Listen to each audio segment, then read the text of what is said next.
présenter aujourd'hui les dilatations endoscopiques. Comme objectif pédagogique, donc on va définir les différentes sténoses bénignes réfractaires de l'œsophage, description des techniques de dilatation et place des autres traitements endoscopiques, les endoprothèses, les injections et les indications chirurgicales, savoir connaître et classer une perforation endoscopique et connaître le matériel indispensable pour le traitement endoscopique. Donc la dilatation instrumentale par voie endoscopique, les dilatations ont pour but d'élargir la lumière pour faire disparaître les symptômes de dysphagie, maintenir une alimentation orale et prévenir les complications pulmonaires comme les pneumopathies d'inhalation. Donc les techniques utilisées doivent minimiser le risque et peut être associées à des mesures destinées à prévenir les resténoses. Donc adapter le traitement médicamenteux, mise en place des prothèses ou bien des interventions chirurgicales. Donc c'est une situation fréquente de voir des malades en sténose dysphagique. Elle diminue la qualité de vie des patients, des dénutritions, des infections respiratoires et répétitions. Les étiologies sont différentes, dominées par les étiologies peptiques, radiques, caustiques ou bien iatrogènes, surtout post-chirurgicales dans le cas d'atrésie de l'œsophage. Il faut d'abord caractériser le type des sténoses. Donc on a des sténoses complexes. Les sténoses les plus difficiles sont les sténoses complexes, les sténoses hautes et les sténoses caustiques et radiques. On appelle une sténose simple si elle est courte, unique et rectiligne, comme on appelle une sténose complexe si elle est longue, si elle est étagée et si elle est irrégulière. Donc voici une petite classification proposée par CRS-SEMA. Donc les sténoses simples sont les sténoses peptiques, œsophagites eosinophiles et les anotes de Chatsky. On a des sténoses complexes comme les sténoses post-dissection, anastomotiques, caustiques ou radiques. Pour le matériel utilisé pour les dilatations, on a deux types. Donc les bougies de Savary et GIA sont en polyvinyle. Elles associent une sécurité et une facilité d'emploi. Le coût est moindre par rapport à l'utilisation de ballons. Le diamètre diffère, donc les disponibles ici en Algérie, c'est entre 5 et 15 mm de diamètre croissant. Ils sont glissés sur un fil guide métallique. On a aussi les ballons de dilatation ou les dilatateurs à ballonner. Leur coût est élevé, sont utilisés en usage unique. Malheureusement en Algérie, on l'utilise pour plusieurs patients.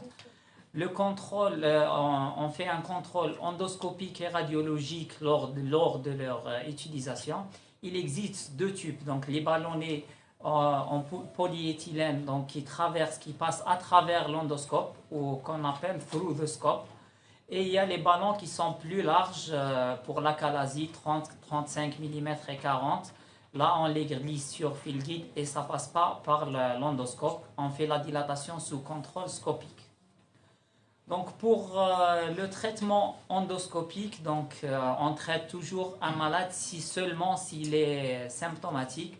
En première intention, donc soit une dilatation par les bougies de Savary ou bien des dilatations par les ballons hydrauliques pour avoir un objectif de dilater l'œsophage jusqu'à 12 à 13 mm entre 1 et 3 séances et si possible aller loin de ça jusqu'à 15 ou 18 mm pour les adultes. Donc voici une image pour les bougies et voici une image de dilatation avec un ballon. Y a-t-il une différence entre l'utilisation de bougies ou de ballons dans les sténoses œsophagiennes? Donc il n'y a pas d'études comparatives, mais une efficacité était comparable jusqu'à 93% pour les sténoses simples. Les complications, ils sont rares avec un risque perforatif entre 0,1 et 0,4%. Le geste peut être réalisé sous aspirine, il n'y a pas de contre-indication à une dilatation. Donc, en première intention, il n'y a pas une préférence de tenter une méthode par rapport à l'autre, sauf que pour les sténoses compliquées, une sténose longue, on préfère l'utilisation de ballons, surtout les premières séances. C'est plus sécurisé, il y a moins de risques par rapport aux sténoses simples. Les contre-indications, bien sûr, donc on ne peut pas faire une dilatation si on a une contre-indication. Principalement, c'est les perforations, les troubles sévères de l'hémostase, un infarctus de myocarde récent, une chirurgie récente, les compressions extrinsèques, les gros anévrismes et les varices œsophagiennes. Les varices, ce n'est pas une contre-indication formelle, mais peut augmenter le risque de saignement. Donc pour la préparation du malade, donc on doit bien étudier le dossier, voir les images radiologiques, la TOGD, donc avoir maximum d'informations sur les traitements pris par le malade, installation du malade, donc pour la technique de sédation, soit une sédation, soit une anesthésie générale. Nous, au niveau de notre clinique, on utilise une intubation du malade pour moins de risque d'inhalation.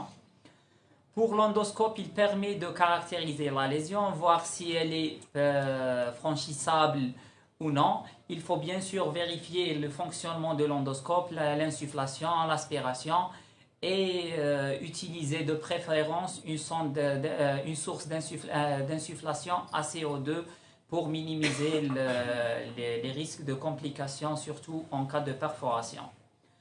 Donc il faut préparer la scopie, une table radiologique, mettre le malade sur le dos ou bien en décubitus latéral et essayer d'utiliser des trombones ou des trombones pour localiser la partie haute et basse de la sténose, et ainsi qu'une préparation du matériel nécessaire pour les dilatations, donc fil guide, le ballon, des marqueurs radio-opaques, le sérum et le produit de contraste pour gonfler le ballon sous contrôle scopique. On commence par la technique de dilatation de la chalasie. Donc il faut introduire le gastroscope, essayer d'aspirer le maximum, surtout si on a une stase œsophagienne, de préférence un malade intubé. Il est possible d'opacifier l'œsophage pour mieux voir le siège de la sténose. Un positionnement du fil guide au niveau de l'estomac sous contrôle endoscopique. Il faut placer donc les marqueurs radio-opaques au niveau du cardia, donc soit une trombone ou avec le scope au niveau du cardia. On retire l'endoscope, on glisse le ballon de dilatation sur le fil guide. On vérifie l'intégrité bien sûr du ballon avant son utilisation. Et on commence la dilatation soit sous contrôle scopique seulement ou bien sous contrôle endoscopique et scopique en même temps. Nous, en pratique, c'est rarement qu'on utilise la scopie alors qu'elle a toujours une bonne place, et ça permet de voir la disparition de l'encoche. Donc ici, le pointeur.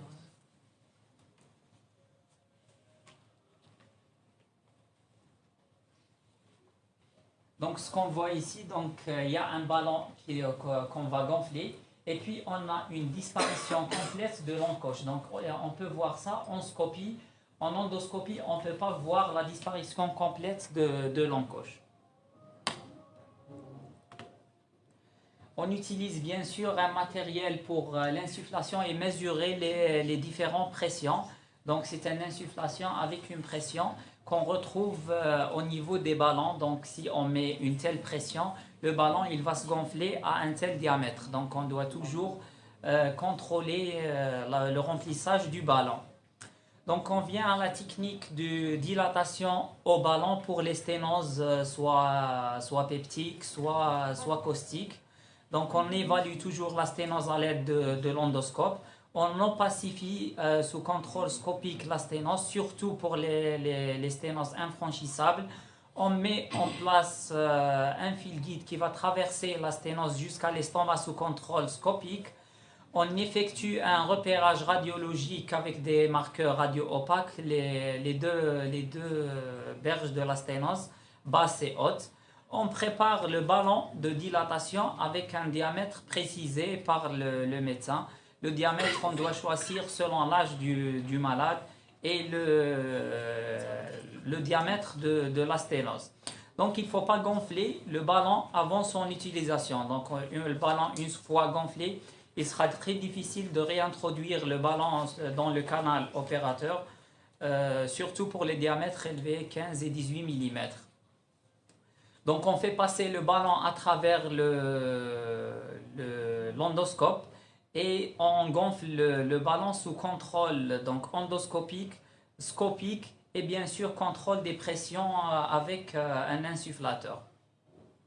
Donc l'extrémité du ballon doit être maintenue à l'extérieur de la sténose. Donc il ne faut pas laisser le ballon passer à l'intérieur de la sténose. Il faut toujours garder une partie en dehors de la sténose. Ça permet une bonne dilatation et ne pas dilater que la partie basse de cette sténose. Donc la dilatation, elle doit être réalisée avec des pressions d'augmentation progressive des pressions entre 1 à 2 minutes jusqu'à la disparition de la sténose en scopie. Donc voici quelques images de dilatation donc endoscopique.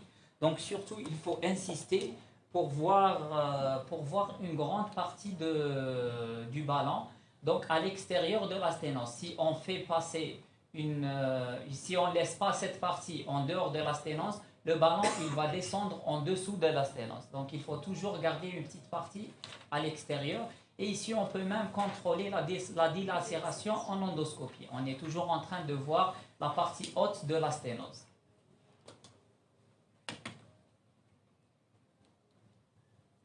Donc la dilatation aux bougies, donc elle est plus simple. Donc on fait glisser un fil guide métallique au niveau de l'estomac sous contrôle scopique et puis on fait glisser des bougies de diamètre croissant. Donc on commence par des petites bougies de petit diamètre selon l'évaluation de l'endoscopiste avant de commencer la dilatation. Donc si par exemple un nasofibroscope de 7 mm ne passe pas à travers la sténose, donc on commence par une bougie de 5 mm et on augmente le diamètre des bougies progressivement.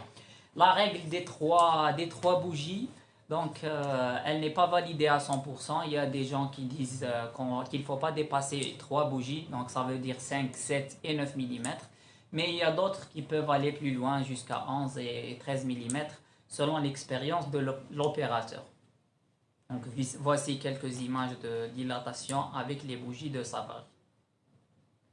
Donc voici une sténose donc de l'œsophage cervical avec une distension en amont. Voici quelques images avant et après la dilatation.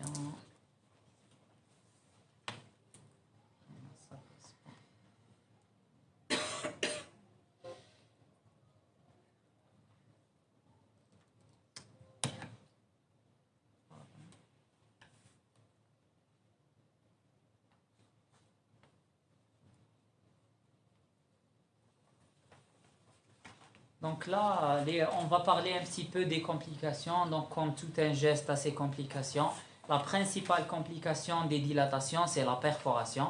Sa fréquence globale, elle est entre 0,7 pour les ballons et entre 0 et 0,8 pour les bougies de Savary. Elle peut atteindre jusqu'à 6% pour la dilatation pneumatique de l'achalasie. Les hémorragies, les bactériémies, les pneumopathies, dilatation, surtout si on réalise la dilatation avec juste une sédation, mais avec l'intubation du malade, les voies aériennes sont protégées. Donc, qu'est-ce qu'on doit faire devant une perforation? Une perforation, ça peut arriver pour n'importe quel endoscopiste. Donc, il faut pas faire l'autruche. Donc il faut savoir gérer le stress devant une complication. Il faut reconnaître la perforation. Il faut commencer une prise en charge rapide des malades parce que c'est le facteur prédictif principal de bonne évolution ou bien de mauvaise évolution chez les malades qui ont compliqué d'une perforation. Donc savoir bien sûr et prendre son temps lors de la vérification du siège et de la délacération. Il faut bien examiner l'œsophage et prendre son temps pour détecter des éventuelles brèches. Donc il faut reconnaître et classer une perforation. En pré-op, on peut suspecter une perforation si le malade a des troubles des paramètres ventilatoires, des saturations, des hypotensions. Le malade peut faire un pneumopéritoine, un pneumomédiastin ou bien un emphysème qui sera perceptible à l'examen clinique. En post-opératoire, donc toute douleur, toute fièvre, tout œdème ou intolérance alimentaire doit évoquer une éventuelle perforation. Il faut rester joignable surtout les premiers jours après le geste. Et en cas de doute, il ne faut pas hésiter à demander un scanner en première intention. Donc sur le compte rendu, il faut bien préciser donc, les détails de l'examen et les signes qui peuvent orienter vers une éventuelle perforation.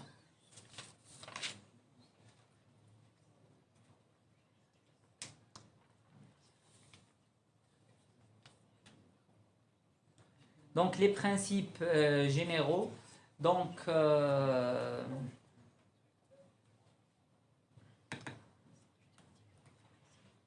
devant une perforation, donc la prise en charge, elle doit être pluridisciplinaire avec l'intervention des radiologues, des chirurgiens et des médecins endoscopistes. Donc il est toujours privilégié de réaliser une fermeture de la broche endoscopiquement, soit par l'utilisation de clips ou bien d'endoprothèses. Un arrêt de l'alimentation est obligatoire après une perforation œsophagienne, une antibiothérapie, un jeûne et une nutrition parentérale si l'arrêt de l'alimentation est prolongé, des IPP, une sonde nasogastrique est contre-indiquée pour les sténoses œsophagiennes. Donc, j'ai un problème avec les plaques. Donc, pour la fermeture endoscopique, on a plusieurs types, soit une fermeture avec des clips, soit des clips ordinaires comme on utilise, soit des clips donc Ovesco, ou bien la fermeture avec des endoprothèses métalliques couvertes. On a aussi la suture endoscopique, donc c'est une technique avancée utilisée pour les perforations qui dépassent les 30 mm. Donc un petit algorithme récapitulatif. Donc si on a une perforation œsophagienne, donc détectée lors d'une endoscopie, si elle est inférieure à 1 cm, on va essayer d'utiliser des clips qu'on utilise habituellement, donc, ou bien des prothèses couvertes. Si la perforation elle est supérieure à 2 cm, donc là on utilise des clips type Ovesco ou bien des prothèses couvertes. Donc s'il n'y a pas de réponse ou bien une mauvaise réponse du malade après un traitement endoscopique, il faut faire un scanner à 48 heures et discuter une chirurgie si l'évolution elle est mauvaise. Donc on vient vers une autre entité, c'est les sténoses réfractaires. On définit une sténose réfractaire, c'est l'incapacité de maintenir un calibre œsophagien à 14 mm malgré 5 séances de dilatation, chose très fréquente en pratique courante. Et les sténoses récidivantes, c'est l'incapacité de maintenir un calibre œsophagien pendant 4 semaines à 14 mm. Donc le nombre moyen de dilatation avant résolution de la dysphagie est entre 3 et 5 selon l'étiologie. Pour les peptiques c'est 3 et pour les caustiques et les post-chirurgicales c'est 5 séances de dilatation. Donc on a d'autres options thérapeutiques, c'est optimiser le traitement antiacide, des dilatations itératives, les incisions radiaires, l'injection de corticoïdes ou bien la mise en place de prothèses œsophagiennes plastiques, métalliques ou biodégradables. Pour l'injection de corticoïdes, elle a montré son efficacité. On utilise des corticoïdes retard associés à une dilatation. Lorsqu'on a une dilacération, on essaie d'injecter la partie haute de la sténose avec du triamcinolone, 40 mg, c'est des corticoïdes retard. On injecte, c'est une boîte qui a une ampoule de 1 cc, on dilue à 4 cc, on essaie d'injecter 4 à 8 cc sur les angles de l'injection de la dilacération avec une aiguille de 23 gauge. Donc voici une étude qui a montré nettement la supériorité de l'utilisation des corticoïdes par rapport à la non-utilisation des corticoïdes. On a aussi les incisions radiaires, donc c'est une indication marginale, surtout pour les sténoses courtes post-opératoires ou bien pour les anneaux de Tchatsky. On peut utiliser un infundibulotome, un dissecteur ou bien un sphinctérotome. sur des sténoses anastomotiques réfractaires, entre 1 à 3 séances, ça permet une efficacité de 75% et sans complications majeures. Pour l'utilisation des prothèses, donc il y a plusieurs types de prothèses. On a les prothèses métalliques, prothèses métalliques couvertes, semi-couvertes. On a les plastiques et on a les biodégradables. Plusieurs études qui ont montré l'efficacité des prothèses dans la prise en charge des sténoses œsophagiennes, mais il y a beaucoup de risques, un risque important de migration. Et un deuxième problème, c'est qu'on doit reprendre le malade une deuxième fois pour l'extraction de la prothèse. Donc là, l'efficacité, elle peut atteindre jusqu'à 55%. Et elle est moindre pour les sténoses caustiques. Les études varient entre 14 et 83% d'efficacité. Donc voici un tableau récapitulatif pour la prise en charge des sténoses œsophagiennes et les sténoses réfractaires. Donc si on a une sténose courte, donc il faut faire des dilatations itératives ou bien essayer d'utiliser d'autres techniques comme l'incision radiaire. Pour les sténoses inflammatoires surtout, il faut pas hésiter à injecter des corticoïdes.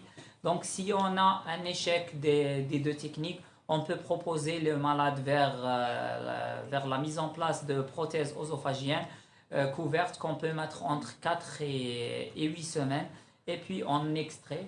Donc si le malade avec tout ça, il reste toujours dysphagique et symptomatique, il faut discuter la chirurgie, gastrostomie d'alimentation, autodilatation ou bien des dilatations itératives.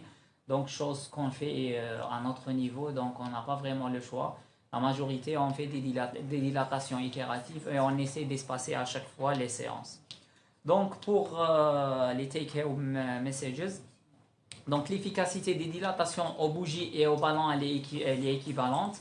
Les complications, c'est rare mais peuvent être graves. La prise en charge des perforations endoscopiques doit être multidisciplinaire et toujours intégrer une surveillance armée après l'information du malade, bien sûr. La fermeture endoscopique de la perforation iatrogène donc, doit être privilégiée à chaque fois si possible. Et l'échec de fermeture endoscopique ou une mauvaise évolution clinico-biologique doivent faire envisager une prise en charge chirurgicale. La base de traitement est la dilatation endoscopique répétée avec un profil de sécurité qui est acceptable. Donc l'optimisation de traitement par inhibiteur de bêta-proton doit être toujours réalisée. L'injection de corticoïdes a toujours une place dans les sténoses inflammatoires. L'incision radiaire pourrait être utile dans les sténoses courtes. Et la pose de prothèse œsophagienne a un effet temporaire et un profil de tolérance moins bon. Donc voici la bibliographie qu'on a utilisée pour la présentation. Je vous remercie.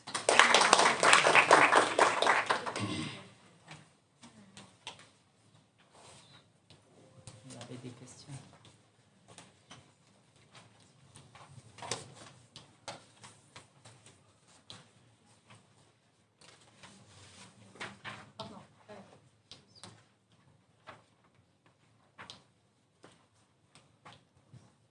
Je sais pas, je crois que j'ai pas